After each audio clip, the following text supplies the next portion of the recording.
آستان پاک انتظار کریں۔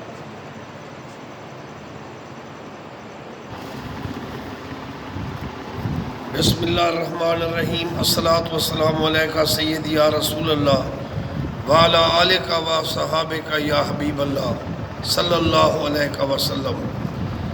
بے تاج بادشاہ خواجہ شاہ سلیمان پیر پٹھان توسوی رحمۃ اللہ علیہ، ان کو جب یہ اطلاع دی گئی کہ رنجیت سنگھ سکھ لاہور پر قابض ہو چکا ہے اور ملتان پر اس کا قبضہ ہو گیا، اب اس کا جو فوجی ہیں وہ توسہ شریف کی طرف بڑھ رہے ہیں، آپ نے جلال میں فرمایا میں تان بان کے سمدارانا۔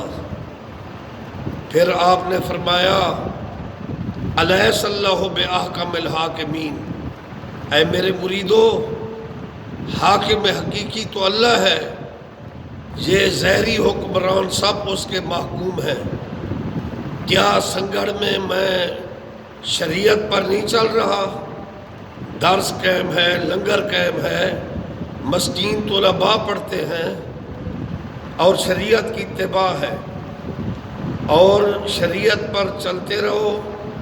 میں دنیا کو دیکھ رہا ہوں کہ ہر طرف ظاہری حکمرانی یہود و نصارہ کی ہے، لیکن یہ توسہ شریف اور سنگھڑ کی سرزمین پر یہ درویش سلیمان بیٹھا ہوا ہے، اتباع شریعت کرو تمہارا بال بیگا نہیں ہوگا۔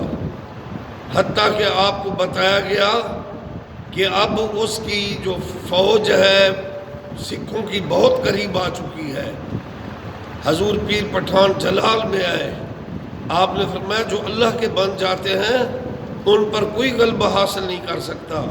تو اسی وقت جو سکھ سپہ سالار تھا اس کے پیٹ میں شدید درد ہوا اور وہ چیخنے لگا۔ آپ نے فرمایا کہ تو چلا جا، سامنے آپ ہے، چلا جا نہیں تو مر جائے گا تو اس کو زندگی بڑی پیاری تھی، تو اس نے کہا حضور میرے لیے دعا کریں یہ درد ختم ہو جائے، میں معافی مانگتا ہوں، میں آپ کی زیارت کروں گا۔ آپ نے دعا کے لیے ہاتھ بلند کیے تو وہ شفا یاب ہو گیا، حتیٰ کہ وہ سپہ سالار آپ کے قدموں میں گرا، اپنی ٹوپی اتار کر قدموں میں ڈال دی، اس کی جیب میں اشرفیاں تھیں اور اس کے فوجیوں نے اپنی ٹوپیاں اشرفیاں یا جو چیزیں تھیں، سکے تھے رہج الوقت رنجیت سنگھ کے، وہ سب حضور پیر پٹھان کے قدموں میں ڈالتے رہے، انبار لگ گیا، حتیٰ کہ کوئی نمستے کہہ رہا ہے، کوئی پیر پٹھان کے ہاتھ چوم رہا ہے، اور پھر اس کے بعد وہ بڑے ادب سے آپ کو پشت کیے بغیر الٹے قدم چلتے ہوئے چلے گئے، اور پیر پٹھان نے الحمدللہ پڑھا اور آپ نے سرزمین سنگھڑ پر آپ سجدہ ریز ہو گئے قبلہ روح ہو کر۔ اے اللہ تیرا شکر ہے کہ تو نے نبی سونے کا صدقہ قبلہ عالم کا صدقہ میری لاج رکھ لی اور یہاں کے لوگوں کی لاج رکھ لی، اور پھر آپ نے جو سنگھڑ اور توسہ شریف کے مساکین تھے آپ نے فرمایا مجھے اس جھوٹی دنیا سے کوئی سروکار نہیں ہے۔ آپ نے فرمایا یہ مال غنیمت اللہ نے بغیر جنگ کے تمہیں دیا ہے، یہ اتباع شریعت کی برکت ہے، لے لو اے مساکین لوگو، یہ سب چیزیں تمہاری ہیں۔ تو مساکین وہ سکے، وہ اشرفیاں، وہ ٹوپیاں، وہ چیزیں جو انہوں نے ہدیہ کی پیر پٹھان کو، سب مساکین اٹھا کر لے گئے۔ تو میرے مرشد کی یہی تعلیم ہے۔ اب جو ملک کے موجودہ حالات ہیں اس میں پھر یہی بات کروں گا، خدا را دیکھو یہ پاکستان بڑی قربانیوں کے ساتھ بنا ہے، اور پاکستان کا مطلب کیا؟ لا الہ الا اللہ محمد رسول اللہ۔ حضرت شاہ احمد نورانی رحمۃ اللہ علیہ قریب دور کے بزرگ تھے، وہ فرماتے تھے ہماری منزل نظام مصطفیٰ ہے، شریعت مصطفیٰ ہے۔ میرے مرشد شاہ سلیمان پیر پٹھان نے آج سے 200 سال پہلے فرمایا، خلاف پیمبر کا سیرا گزید کہ ہرگز منزل نہ خواہد رسید، محال است سادی کے راہ صفا، دواں رفت جز در پے مصطفیٰ۔ یہ بھیڑیے ہیں، سیاسی بھیڑیے، بیس بدل بدل کر آ رہے ہیں، مختلف روپ میں گرگٹ کی طرح یہ شکلیں بدلتے ہیں، بچیوں پر ظلم کرنے والے ہیں، اداروں پر وہ عورتوں پر گولیاں، حاملہ عورتوں پر گولیاں چلانے والے، یہ غنڈے، لاہور میں دن دنا کر پھرنے والے، ان سب کو مت بھولو۔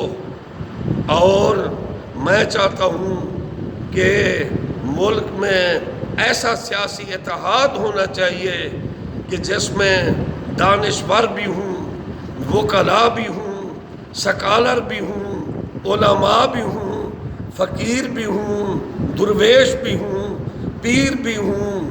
میں چاہتا ہوں کہ ایسی جماعت آنی چاہیے کہ جس کا منشور ہو کہ پاکستان کا مطلب کیا، لا الہ الا اللہ محمد رسول اللہ۔ اور شہر مشرق نے جب دنیا کا سروے کیا، یورپ کو دیکھا، پیرس کی گلیوں اور بازاروں میں پھرے، تو عاشق رسول علامہ اقبال کو بھی فرمانا پڑا، خیرہ نہ کر سکا مجھے جلوہ دانش فرنگ، سرمہ ہے میری آنکھ کا خاک مدینہ و نجف۔ میرے شاہ سلیمان کے شہزادے، میرے مرشد کریم حافظ قرآن ولی کامل خواجہ یوسف مٹھر رحمۃ اللہ علیہ کی یہ مہر تھی، سرمہ ہے میری آنکھ کا خاک مدینہ و نجف۔ جب تک ہم اس ملک میں شریعت کو نافذ نہیں کریں گے، دیکھنا میں کوئی پیر فقیر نہیں ہوں، میں شاہ سلیمان پیر پٹھان کے دروازے کا ادنا سگ ہوں، لیکن دیکھ لینا پاکستان میں قرار اور چین نہیں ہوگا، بد امنی رہے گی۔ یہ پاکستان خون کی ہولی کھیلی گئی، نعوذ باللہ عورتوں پر ظلم ہوا۔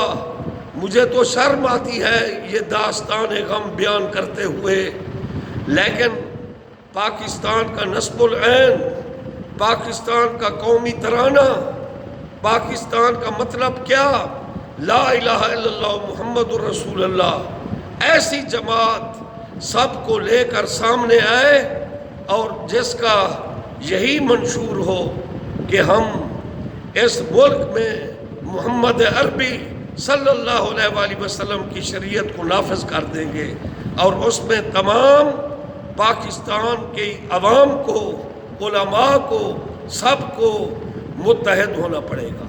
بے شک وکلاء، سکالر، مفکر، محقق، مدقق وہ اس تحریک میں ضرور حصہ لیں، اور ایسی سیاسی جماعت ہونی چاہیے اور جس کا یہی منشور ہو کہ اس ملک میں اللہ کا نظام ہوگا، شریعت مصطفیٰ ہوگی۔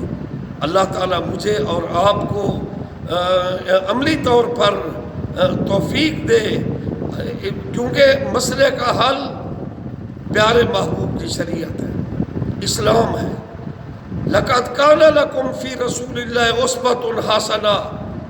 اگر ہم اپنے نبی کے اسوہ حسنہ سے ہٹ گئے تو دیکھ رہے ہو فلسطین میں مسلمانوں کا حال، مقبوضہ کشمیر میں، بوسنیا میں، اور کہاں کہاں روہنگیا مسلمانوں کو دیکھ لو کہ جن کو قتل کر کے، جن کے بچوں کے گوشت کو بھی انہوں نے نوچ کر کھایا۔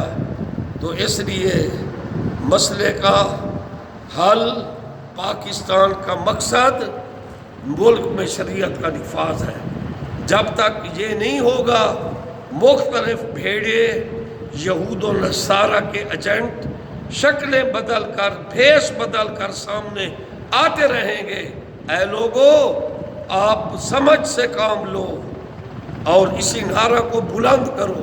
جس گلی میں بیٹھے ہو، جس گاؤں میں بیٹھے ہو، جس علاقے میں بیٹھے ہو، جس مکتب فکر سے تعلق رکھتے ہو، تمہیں یہی مطالبہ کرنا چاہیے۔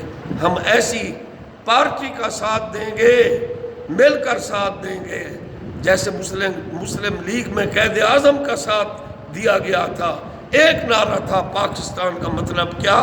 لا الہ الا اللہ محمد رسول اللہ۔ اللہ، محمد، چار یار، حاجی، خواجہ، کتب فرید، حق فرید، یا فرید، یا اللہ، یا محمد، یا علی، یا حسن، یا حسین، یا علی، شاہ سلیمان لاجپال زندہ باد، پاکستان زندہ باد، پاک فوج زندہ باد۔ پاکستان کا مطلب کیا؟ لا الہ الا اللہ محمد الرسول اللہ۔ جس کا یہ منشور ہے وہ ہمارا حاکم ہے، جس کا یہ منشور نہیں ہے، اے پاکستان کے مسلمانوں، ایسے لوگوں سے علیحدہ رہو، علیحدہ رہو۔